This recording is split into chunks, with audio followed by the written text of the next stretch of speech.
Harry Houdini claimed that he could unlock any door in the world. And indeed, it seemed that no lock was impenetrable for the legendary magician. Houdini regularly unlocked prison cell doors and padlocks with ease. He escaped from Murderers Row in a Washington, D.C. prison that houses some of the most violent criminals in the world. In Boston City Prison, Houdini escaped handcuffs, a prison cell, scaled the jail walls, and ran a mile all within 20 minutes. Like, subscribe, and hit the notifications bell for weekly, chilling crime content. Despite his reputation as the world's greatest magician, Harry Houdini was simply a normal human with knowledge and skills that many others didn't possess. Luckily, Houdini used his skills for art and entertainment. In the hands of a more devious mind, these skills could be used for something much more deceitful. Enter Alfred Hinds, a British thief who possessed the same set of skills as Harry Houdini. However, the man that later became known as Houdini Hinds used these skills for his own benefit. Who was Alfred Hinds? Alfred George Hinds is one of the most celebrated prison escapees in history. Over his tenuous criminal career, Hinds managed to escape from a total of 3 high-security prisons throughout England, all in an attempt to show that he was an innocent man. Born in London, England in 1917, Alfred Hinds suffered a traumatic upbringing. At a young age, Hinds lost his father due to a severe bout of corporal punishment, which he received as a repercussion for armed robbery. His father was given 10 lashes from a cat o' 6 tails, which rendered his body unable to cope with the severe pain and resulted in his death. To cope with this loss, Hinds turned to a life of crime. Following his father's death, Hinds was placed into a foster home in London. His difficult behavior awarded him places at various foster homes throughout his young life, eventually landing him a spot in juvenile detention. The details are unknown, but at just age 7, Hinds conducted his first ever prison escape. Despite his young age, Hinds somehow managed to survive on the streets of London for several years before migrating to the West Midlands. Here, Hinds found foster parents and took up metalwork and machine operations. By the time of the Second World War, Hinds joined the Royal Tank Corps, although he eventually deserted them. Hinds arranged for accomplices to create a distraction while he was being transported in an army truck through London. When the guards were sufficiently distracted, Hinds escaped in a vehicle provided by another accomplice. By his early 20s, a pattern of desertion was beginning to form in Hinds' life. Again, Hinds resorted to theft to sustain him, but was eventually caught and imprisoned. He was sentenced to Rochester Borstal in 1945, and it was in this institution he made his first high-profile escape. Serious crimes. In September 1953, Hinds found himself in serious trouble with the law. Hinds, along with 4 accomplices, were caught stealing around €30,000 worth of jewelry, as well as around €5,000 in cash from a Maple store on London High Street. Today, this is the equivalent of around €300,000. Hinds was quickly found guilty and sentenced to 12 years in Nottingham prison. It took the jury only 30 minutes to decide on the verdict of Alfred Hinds, despite there being very little physical evidence to tie him to the crime. The only evidence the jury had was circumstantial, but it was more than enough to convince them that Hinds was a guilty man. The prosecution claimed that traces of the materials which the robbers used to blow open the safe inside the jewelry store was discovered on Hinds' palms, along with actual residue from the blast itself. In addition, Hinds had previous convictions of safe breaking, so it was not a stretch to assume he played a significant role in the robbery. Throughout this whole ordeal, Hinds maintained that he was an innocent man. In recent years, he'd shown signs of improvement and claimed that illegal activity was no longer part of his life. He was living with his brother in Staines and even worked for him as part of his construction business. Hinds appealed his verdict, but was dismissed on the grounds of a lack of alibi to determine his whereabouts on the night of the robbery. Hinds then published a pamphlet in which he demanded a retrial. However, his pleas were ignored by authorities. After 2 years of struggling to drum up attention for his ordeal, Alfred Hinds decided to escape from Nottingham prison. Daring escape.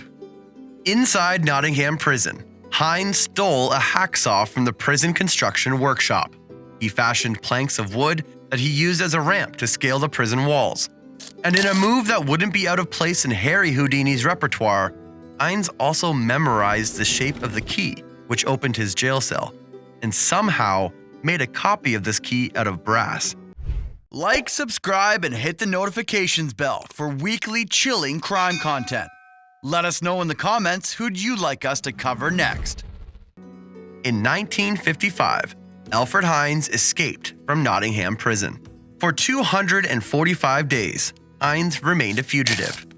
During his time on the run, Hinds endeavored to make the world aware that he had been wrongly imprisoned. He sent letters declaring his innocence to every British newspaper he could. Hinds wrote a letter to the Daily Herald declaring, "I made this escape because it was the only way now left open to me in my fight to obtain justice. I am entirely innocent of the crime for which I was sentenced for 12 years.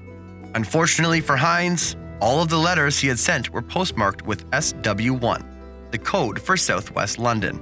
Authorities traced his whereabouts from London to Dublin, where Hinds was finally recaptured on July 31st, 1956.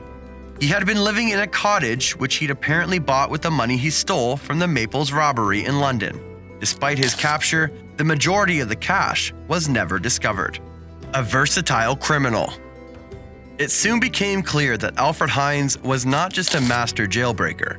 He was also fully versed in all aspects of criminal law.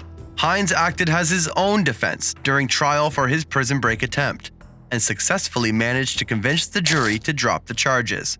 Reports state that during this trial, the prosecuting judge even admitted that Hinds was knowledgeable in aspects of criminal law, which even he wasn't familiar with. Hinds only received an extra 11 days added on to his prison sentence, despite breaking from jail and making a mockery of the security at Nottingham Prison. Hinds' next escape would not be from jail, but from the law courts. By this point, Hinds used his vast knowledge of criminal law to argue a point regarding his arrest after he broke out of jail. Hinds claimed that his re-arrest was illegal and unsolicited, and so appeared before Queen's Bench Division to state his claim. Whilst there, Hinds arranged for his accomplice to supply him with a padlock. During the court proceedings, Hinds asked to go to the bathroom and was escorted by 2 guards. The guards removed Hinds' handcuffs as they let him in, to which Hinds overpowered the guards and locked them in the bathroom with the smuggled padlock. Hinds escaped from the law courts to Fleet Street, but was captured within 5 hours. All demands for a retrial went unheard, as Alfred Hinds' deception was now becoming a focal point. The media had learned of Hinds' ordeals and sympathized with his troubles. The general public believed him to be wrongly convicted, and so offered support to him in any way they could. Hinds was slowly becoming a celebrity due to his impressive ability to escape from confinement, as well as his regular protests of innocence. Hinds was then sentenced to Chelmsford Prison. The authorities attempted to keep his whereabouts a secret so as not to draw unwanted attention from people who were willing to help Hinds escape yet again. Unfortunately, their wishes went unfulfilled, as less than a year later, Hinds would escape one final time. The Last Escape. Inside Chelmsford Prison, Hinds fashioned a key similarly to his previous escape. The key led him to the prison bathhouse, then onto the prison rooftop, and down onto the ground. He escaped into a waiting vehicle driven by an accomplice. Hinds evaded capture for nearly 2 years. He again returned to Ireland, where he assumed the identity of William Herbert Bishop, a second-hand car dealer. In 1960, police arrested Hinds again for possessing illegally imported vehicles, a crime that saw him serve 6 months in Belfast prison. During the 2 years in which he remained free, Hinds continued to protest his innocence, sending letters and tape recordings to newspapers, authorities, and the media. Despite his persistence, Hinds' claims went unheard and was sentenced to a final 6 years in Parkhurst Prison for all of his previous misdemeanors. Hinds' retirement. In 1964, Hinds was released from prison after serving his time. He retired to Jersey, where he set up his own business, and soon found that he was something of a celebrity in Britain. Hinds' incredible feats of prison escape afforded him the image of an ambitious man who would stop at nothing to present the truth to the world. The fact he escaped 3 high-profile British prisons with relative ease was a testament enough to his incredible skills. But he also spoke with authority on the subject of the English legal system. Hinds soon became a much sought-after speaker in regard to criticizing English law. He published a semi-autobiographical book of his times behind bars under the title Contempt of Court, which also documented the failings of the English system, which subjected him to what Hinds claims was unfair treatment. In a final nod to his legacy, a final attempt to contain Alfred Hinds was made by the students of University of Westminster in 1967. Under the pretense of a hazing ritual, Hinds was jokingly kidnapped by several students who took him to the basement room at their university.